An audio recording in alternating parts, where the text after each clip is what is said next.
성탄 후 첫 번째 주일 및 특별히 송년주일 3부 예배로 영광 돌리는 사랑하는 성도들에게 하나님의 크신 은혜가 함께하기를 주님의 이름으로 축복합니다.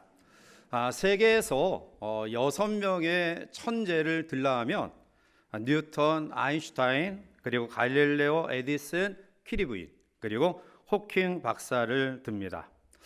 이분들은 뛰어난 연구 실적과 또 여러 가지 발명을 통해 인류 공헌에 이바지한 아주 귀한 분들인데요.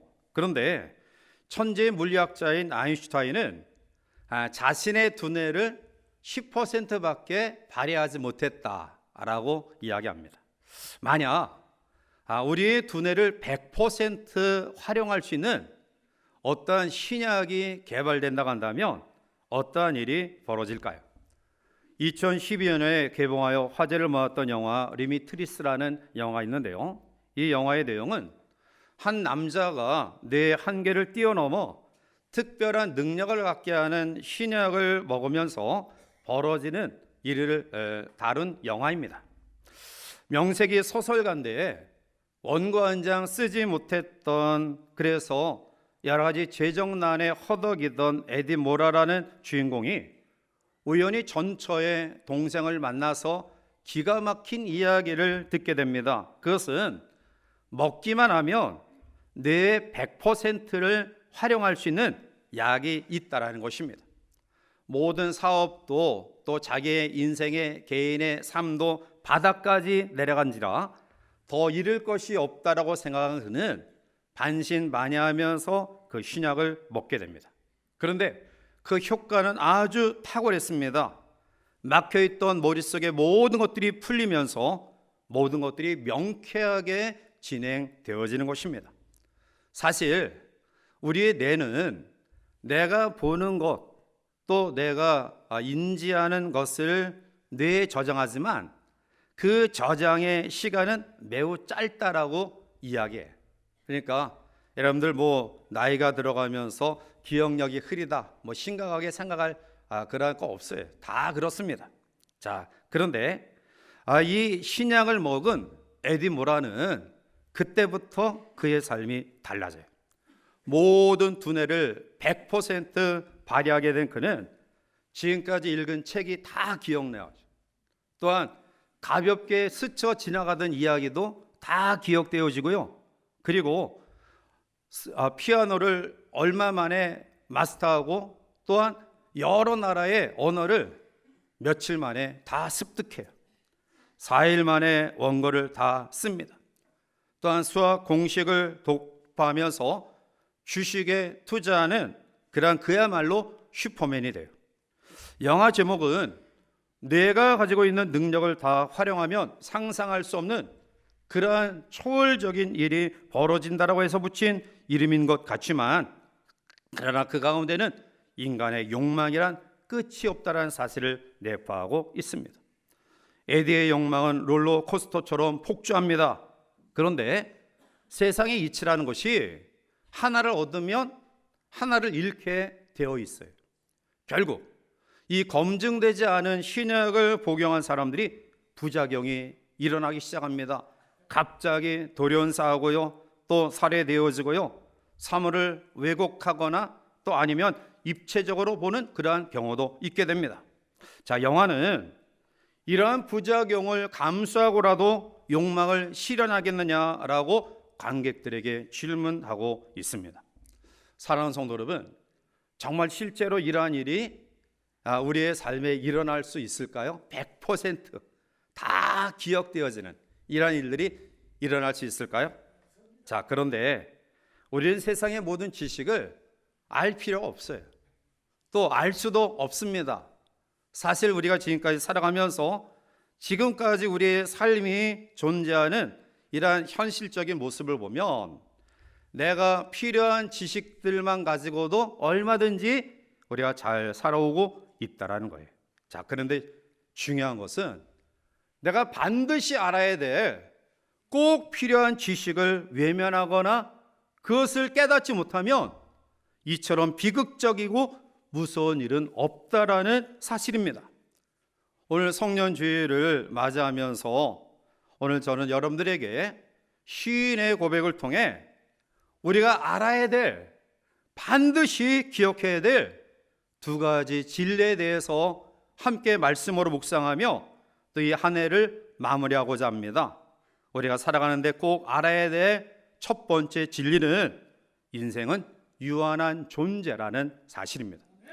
오늘 시인은 먼저 인생은 풀과 같다라고 이야기하죠. 본문 15절에 인생은 그날이 풀과 같으며 그 영화가 들의 꽃과 같도다라고 말합니다. 우리 사람들이 범하는 대표적인 어리석음 가운데 하나는 내가 천년만년 살 것이다, 이러한 착각을 가지고 있는 거예요. 자, 그런데 우리 크리스천들을 포함한 모든 인간은 우리가 반드시 인정해야 될 불편한 진실이 뭐냐? 우리는 이러한 유한한 생애 속에 살아가고 있다는 사실이에요. 결국 풀과 같이 시들고 꽃과 같이 떨어질 때가 있다라는 사실입니다. 모세는 시편 90편 5절과 6절에 주께서 그들을 홍수처럼 쓸어가시나이다. 그들은 잠깐 자는 것 같으며 아침에 돋는 풀 같으니이다. 풀은 아침에 꽃이 피어 자라다가 저녁에는 시들어 마르나이다 라고 이야기합니다. 인생 영원한 것 아닙니다. 우리가 아무리 오래 산다 할지라도 시인은 시편 90편 10절에 우리의 연수가 70이요 강건하면 80이라도 그 연수의 자랑은 수가 슬픔뿐이요 신속기간이 우리가 날아가나이다 라고 말합니다. 물론 요즘에는 건강관리를 잘해서 뭐 100세 하시는 그런 백수 하시는 그런 어르신들도 계신데요, 아무튼 간에 100살 남짓밖에 살지 못해요. 사랑하는 성도 여러분, 건강을 자랑하지 마시기 바랍니다. 우리들이 가지고 있는 젊음이 영원한 것처럼 착각해서는 안 됩니다. 삶과 죽음의 차이는 종이 한 장에 불과합니다. 푸르른 숲이 어느 날 말라버리는 것처럼 우리 인생에도 가을과 겨울이 옵니다. 그래서 성현들은 인생을 아침에 잠깐 있다 없어지는 나그네다, 들의 풀과 같다, 또한 나그네 인생길이다, 장막집이다, 그렇게 표현합니다. 이 표현의 공통점은 인생은 짧다, 그리고 유한하다라는 의미가 그 가운데 있는 것입니다. 어려서는 철이 없고요, 젊어서는 정신이 없고요, 중년 때는 틈이 없고요, 늙어서는 형편이 없고요, 결국 그러다가 없어지는 것이 인생이에요. 어느 한 백발 노인이 세월의 모든 인생을 경험한 이후에 시간의 중요성을 젊은이들에게 이렇게 훈계했다고 합니다. 내가 울고 있던 어린 시절에는 시간이 마치 기어가는 것처럼 천천히 지나갔다. 내가 꿈을 꾸고 이야기하던 청년 시절에는 시간이 빠른 걸음처럼 지나갔다. 내가 완전히 성인이 되었을 때 시간은 마치 뛰어가는 것처럼 지나갔다. 내가 장년이 되어 능력을 과시할 자리에서 활동했을 때에는 시간은 마치 구름처럼 날아가 버렸다. 그런데 내 머리가 흰색으로 변하여 노인이 된 지금 시간은 나에게 이미 지나가 버린 것을 알았다. 사랑하는 성도 여러분, 분유한 세상 속에서 우리가 썩어질 세상 것에 심취하며 그것에 우리의 온 관심을 쏟으며 살아갈 이유는 없습니다. 요한일서 2장 15절 이후에 이 세상이나 세상에 있는 것들을 사랑하지 말라. 누구든지 세상을 사랑하면 아버지의 사랑이 그 안에 있지 아니하리니 이는 세상에 있는 모든 것이 세 가지 특징을 가지고 있죠. 육신의 정욕과 안목의 정욕과 이생의 자랑이니 다 아버지께로 온 것이 아니요 세상으로부터 온 것이라. 이 세상도 그 정욕도 지나가되 오직 하나님의 뜻을 행하는 자는 영원히 거하느니라. 아멘. 영원하지 않은 세상, 썩어질 세상 것, 우리의 삶의 전부인 것처럼 착각하며 거기에 얽매여서는 안 됩니다. 영원하지 않은 것을 추구하는 삶은 성경은 죄라고 이야기하고 있습니다. 따라서 들의 풀과 같이 올해 인생은 유한하다. 더 나아가 오늘 시인은 인생의 영화도 들의 꽃과 같다라고 이야기하죠. 오늘 15절 말씀 가운데 오면 인생은 그 날이 풀과 같으며 그 영화가 들의 꽃과 같도다라고 말합니다. 우리가 영화를 누리는가 싶은데요. 그런데 한순간 돌풍이 몰아와서 꽃이 떨어진 것 같은 그러한 경험을 할 때가 있습니다. 우리가 옛말에 화무 11호, 열흘 붉은 꽃 없고요, 권세 10년간은 권세 없습니다. 한때 권세를 가지고 위용을 자랑하던 사람들이 그 권세를 잘못 이용해서 그 권자에서 내려오고 감옥에 가는 그런 경우들을 봐요. 또한 부를 자랑하던 사람들이, 유명한 연예인들이 한순간에 몰락가는 모습을 우리는 너무나 익숙하게 보게 됩니다. 이러한 일들은 인생은 유한한 존재다, 우리가 누리고 있는 이 세상의 부귀 영화도 한순간에 날아가는 것이다 라는 교훈을 주고 있습니다. 이사야 40장 6절 위에 보면 하나님이 이사야를 통해 이스라엘 민족에게 위로의 말씀을 줍니다. 말하는 자의 소리여 이르되 외치라. 대답하되 내가 무엇이라 외치리까 하니 이르되 모든 육체는 풀이요 그의 모든 아름다움은 들의 꽃과 같으니 풀은 마르고 꽃이 시들면 여호와의 기운이 그 위에 불미라. 이 백성은 실로 풀이로다. 풀은 마르고 꽃은 시드니 우리 하나님의 말씀은 영원히 서리라 하라. 이 말씀의 배경은 이스라엘 민족이 바벨론의 포로 생활 가운데 절망하며 낙심하는 가운데 주신 위로와 소망의 말씀입니다. 그 당시에 중근동을 지배했던 바벨론의 위용은 결코 꺾일 줄 몰랐습니다. 정치적으로, 군사적으로, 또 심지어는 경제적으로 부강한 나라를 이루었고요. 그들은 자기의 국력을 자랑하듯이 어마어마한 신전을 지어놓고 온 백성들로 하여금 이 신이 우리에게 풍요로움을 주었다라고 섬기며 경배하도록 합니다. 완전한 나라였습니다. 결국 이스라엘 민족도 바벨론의 침략에 멸망을 당하여 비참한 포로 생활 가운데 거하고 있었습니다. 그 어떤 민족과 나라도 백성도 바벨론의 위용을 넘어뜨릴 수 없다라고 이스라엘 민족 자체도 생각하는 그러한 때에 하나님은 아니다. 이 백성은 실로 풀이다. 풀은 마르고 꽃은 시드나 우리 하나님의 말씀은 영원히 서리라. 바벨론의 권세와 위용도 풀과 같이 떨어지고 마르고 시들 것이다. 그러나 언약 백성인 너희들은 영원히 세워질 것이다 라는 소망의 말씀입니다. 그렇습니다. 결국 하나님의 이 예언의 말씀은 얼마 안 가서 이스라엘 민족이 바벨론의 포로 생활 가운데서 해방되어지는 놀라운 은혜를 경험하게 되었고요. 바벨론은 페르시아를 통해서 멸망을 당합니다. 그렇습니다. 이 세상의 부귀 영화도 한때입니다. 그것도 마르고 시들 날이 있다라는 것입니다. 역사적으로 볼 때 정말 권세를 자랑하던, 또 한때 온 세계의 인기를 이제 한 몸에 받았던 그러한 분들도 꽃과 같이 시들고 말았습니다. 예레미야 선지자는 예레미야 9장 23절과 24절에 이렇게 우리에게 교훈합니다. 여호와께서 이와 같이 말씀하시되 지혜로운 자는 그의 지혜를 자랑하지 말라. 용사는 그의 용맹을 자랑하지 말라. 부자는 그의 부함을 자랑하지 말라. 자랑하는 자는 이것으로 자랑할지니 곧 명철하여 나를 아는 것과 나 여호와는 사랑과 정의와 공의를 땅에 행하는 자인 줄 깨닫는 것이라. 나는 이를 기뻐하노라. 여호와의 말씀이니라. 이 세상은 유한한 삶이고요, 우리가 한때 누리던 젊음과 영화도 언젠가는 마르고 시들 날이 옵니다. 그런데 여러분, 그렇다고 한다면 우리는 염시주의자들처럼 인생의 험함을 느끼면서 그냥 이러한 상태에 좌절하며 절망해야 될까요? 아니죠. 오늘 시인은 대조적으로 인생의 유한함과 또 연약함과 대조해서 영원하신 하나님을 소개하고 있습니다. 그 하나님은 어떠한 속성을 가지고 계시는가? 그 영원의 속성이 무엇인가? 오늘 먼저 17절에 인자하심이 영원하심을 이야기하죠. 오늘 17절을 보면 여호와의 인자하심은 자기를 경외하는 자에게 영원부터 영원까지 이르며 그의 의는 자손의 자손에게 이르리니 라고 말씀합니다.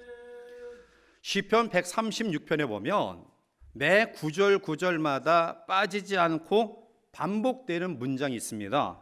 그 문장의 말씀은 그 인자하심이 영원함이로다. 26절 가운데 26번이나 그 인자하심이 영원함이로다 라고 말씀합니다.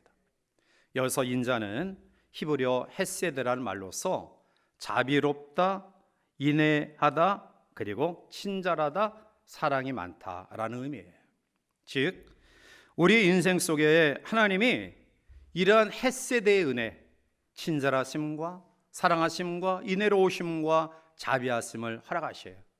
이것이 하나님께서 베풀어야 될 책임이 있기 때문에, 하나님의 의무이기 때문에 인간을 향하여 이러한 인자를 베푸는 것 아닙니다. 이것은 하나님의 속성이에요. 하나님의 성품이에요. 하나님은 우리를 사랑하시되 영원까지 사랑하신다라는 말씀입니다. 이것이 우리에게 위로와 용기가 됩니다. 물론 사람들 가운데도 사랑과 인애와 자비를 베푸는 사람이 있어요. 자, 그러나 그 사랑은 영원하지 못해요. 어떤 신앙이 좋은 한 성도에게 감옥 안에 수감된 한 죄인과 연결이 되었어요. 이 사람은 자기의 이 받은 사랑을 끊임없이 그 감옥 안에 있는 사람들에게 관심을 쏟으며 생필품을 보내주며, 그리고 너를 사랑하고 위해서 기도하고 있다라고 끊임없이 관심을 가지고 사랑을 베풀어요. 처음에 완악한 마음을 가졌던 이 죄수가 전혀 일면식도 없는 한 사람이 자기에게 끊임없는 사랑과 지원을 베푸는 것을 보고 조금씩 마음이 열려지기 시작했어요. 그리고 모범수로 감옥 안에 나와서 이 사람에게 제일 먼저 찾아가서 당신의 격려와 위로와 사랑이 나에게 큰 힘이 되었다라고 감사의 표시를 합니다. 이 성도는 너무너무 기뻤습니다. 한 사람의 변화된 모습을 보고 자기를 찾아와서 감사의 인사를 드리는 이 사람을 향해서 앞으로 사회생활 가운데 필요한 부분들이 있으면 와서 도움을 요청하면 내가 힘닿는 대로 돕겠다라고 약속합니다. 그리고 한두 번 도움을 요청할 때는 기쁜 마음으로 그 사람의 요청에 응했는데요. 그런데 계속해서 이 사람의 무례한 요구와 행동과 이러한 것들이 너무너무 지치게 만들어요. 결국은 이 사람과의 관계가 끊어지고 맙니다. 무엇을 이야기합니까? 우리의 사람의 사랑은 한계가 있다라는 거예요. 지구상의 가장 아름다운 사랑을 부모님의 사랑이라고, 어머니의 사랑이라고 이야기하지만 그 사랑도 한계가 있죠. 내 자녀를 사랑하는 것과 다른 사람의 아이를 사랑하는 것은 결코 같을 수가 없습니다. 자, 그럼에도 불구하고 하나님의 인자하심은 영원하시다라는 거예요. 두 번째로 하나님의 영원한 내용을 의가 영원하심을 이야기하죠. 17절 하반절에 보면 그의 의는 자손의 자손에게 이르리니 라고 말씀해요. 하나님의 속성은 인자와 그리고 공의입니다. 공의와 사랑이에요. 만약 하나님이 인자하신 사랑의 속성만 가지고 있다 한다면 이 세상은 무질서한 세상이 될 거예요. 만약 하나님이 공의로움만 가지고 계시다 한다면 여기 하나님 앞에 설 수 있는 사람이 누가 있을까요? 우리는 날마다 두려운 마음, 또 무서운 마음, 공포에 살아갈 수밖에 없을 거예요. 그런데 하나님은 인자하심과 공의로움을 겸하신 분이다. 그래서 인자를 영원히 베푸시기도 하고 의를 자손의 자손에게 이르게 하신다라고 말씀합니다. 이 의는 히브리어 체다카라는 말인데요, 의롭다, 공의롭다, 그리고 의로운 행위를 의미하는 것으로 구약 성경에 약 150회 이상 나타나고 있습니다. 의로운 하나님은 오늘 이 땅을 의로 다스리시고요, 그리고 하나님의 백성들에게 의를 행하기를 원하셔요. 그래서 레위기 19장 15절에 보면 너희는 재판할 때 불의를 행하지 말라. 그러니까 편협되게 어떤 한 곳에 치중하여 공평치 않은 판단을 하지 마라. 상거래하는 사람들에게도 레위기 19장 35절 36절에 보면 너희는 재판할 때나 길이나 무게나 양을 잴 때 불의를 향하지 말고 공평한 저울과 공평한 추와 공평한 에바와 공평한 흰을 사용하라. 그러니까 정확하게 속이지 마라. 부정하지 마라. 정직하게 모든 상업에 임하라라는 말씀이에요. 자, 그런데 사실 우리가 하나님의 의로우심처럼 영원하지 못해요. 자, 그런데 하나님의 의는 자손에서 자손에 이르기까지 영원하다. 이것이 우리에게 힘과 용기를 줘요. 모순된 세계 속에서 불의한 자의 잘됨과 그리고 불의한 자의 형통을 보며 우리는 상처받고 마음속에 여러 가지 모순된 세계 속에서 회의에 빠져요. 내가 과연 이렇게 믿음으로 살아가는 것이 옳을까? 그런데 공의로우신 하나님은 반드시 선악간에 힘은 대로 거두게 하시는 놀라운 일들을 우리에게 허락하실 줄 믿습니다. 그래서 우리는 용기를 가지고 좀 손해보는 것 같지만 하나님의 공의 앞에 우리의 자신을 공의로운 삶으로 무장하여 살아가는 것입니다. 세 번째로 하나님의 영원함의 속성을 오늘 성경은 보좌도 영원하다. 19절에 넘어가서 보면 여호와께서 그의 보좌를 하늘에 세우시고 그의 왕권으로 만유를 다스리시도다 라고 말합니다. 세계에서 가장 오래된 그러한 나라를 유지했던 나라를 로마로 꼽습니다. 사실 AD 476년에 서로마가 멸망함으로 로마의 역사를 천년 역사라고 이야기하지만 그러나 로마 제국의 일부였던 동로마 제국이 1453년에 멸망하였으니 약 2000여 년에 이르는 역사를 로마는 가지고 있어요. 자, 그러면 가장 오래 통치한 왕은 누구냐? 이집트의 페피 2세라는 왕은 6살의 왕자에 올라서 97에 죽을 때까지 91년 동안 왕자에서 통치했다고 해요. 자, 그러나 로마도 멸망했고요. 그리고 페피 2세도 죽었어요. 이 세상의 왕국과 왕이 아무리 오래간다 할지라도 끝이 있습니다. 그러나 여호와의 보좌는 하늘에 세우시고 그의 왕권은 영원하십니다.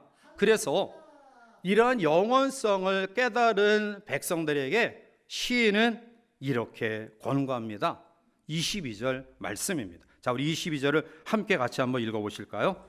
여호와의 지으심을 받고 그가 다스리는 모든 곳에 있는 너희여, 내 영혼아 여호와를 송축하라. 아멘. 사랑하는 성도 여러분, 우리는 불안정한 세상에 살아가고 있고요. 또 많은 경제학자들이나 미래학자들이 내년도에는 더 경기가 어렵다라고 이야기합니다. 이러한 속에서 우리는 이 불안정한 세상만을 바라보면서 거기에 얽매여 다가는 우리는 더 힘든 삶을 살아갈 수밖에 없을 것입니다. 물론 우리가 먹고 사는 경제의 문제도 중요하지만 오늘 송년주일을 맞이하면서 저는 여러분들에게 내년도를 시작할 때 하나님의 뜻을 이루고자 하는 마음, 하나님의 뜻대로 살아가고자 하는 그러한 결단으로 새해를 먼저 설계하셨으면 좋겠어요. 마태복음 6장 33절에 그런즉 너희는 먼저 그의 나라와 그의 의를 구하라. 그리하면 이 모든 것을 너희에게 더하시리라. 인생은 유한합니다. 언젠가는 이 땅에서 우리의 삶을 마칠 때가 와요. 그러나 인생은 죽음과 더불어 모든 것이 끝나는 삶이 아니라 죽음과 시작되는 영원한 세계가 있고요. 오늘 우리는 그 영원한 세계를 이미 지난 성탄의 사건을 통해 영원한 나라를 유업으로 받은 하나님의 사람들입니다. 여전히 불안정하고 여전히 불안하고 여전히 안정되지 못한 이 세상에 우리는 또 2024년도를 맞이하지만 오늘 우리에게 주신 말씀처럼 우리의 주어진 삶에 그의 나라와 그의 의를 구하는, 먼저 하나님의 뜻을 헤아리고 그 하나님의 뜻 가운데 살겠습니다라고 고백하면서 하나님의 뜻 가운데 살아가는 삶에 필요한 부분들을 채워 주십시오라는 간구와 기도가 우리 가운데 있을 때 하나님은 이 한 해를 인도하신 것처럼 새로운 한 해도 어렵지만 우리를 인도하실 줄 믿습니다. 오늘 저녁 이 한 해를 하나님의 성전에서 우리가 보내고 또 하나님의 성전에서 출발하는 이 귀한 시간에 다시 한번 말씀으로 하나님이 우리에게 주시는 지혜를 다시 한번 경험하고 또 하나님 앞에 새롭게 2024년도를 맞이하는 우리 모두가 되시기를 주님의 이름으로 간절히 축원해 드립니다. 기도하시겠습니다. 사랑의 하나님, 은혜를 진심으로 감사합니다. 우리의 젊음이 영원한 것처럼 착각하고 우리가 이 땅에 누리는 것들이 영원히 우리에게 기쁨을 누릴 것처럼 착각하지만 우리는 유한한 존재고요, 언젠가는 꽉 움켜쥐었던 우리의 손을 쫙 펴고 갈 때가 있음을 주님 앞에 솔직히 고백합니다. 그러나 우리의 삶은 죽음으로 끝남이 아니라 죽음과 시작되는 영원한 세계가 있음을 다시 한번 확신하오니 이 한 해를 마무리하면서 또 여전히 불안정한 새해를 맞이하는 우리 모든 성도들에게 여호와 하나님을 앙망하는 믿음으로 다시 한번 무장하는 우리 모두가 되어서 우리를 여기까지 인도하신 하나님이 내년에도 우리의 필요를 채우시고 인도하심을 경험하는 하나님의 사람들 될 수 있도록 축복하시고 인도하여 주시옵소서. 예수님의 이름으로 감사하며 간절히 기도하옵나이다. 아멘.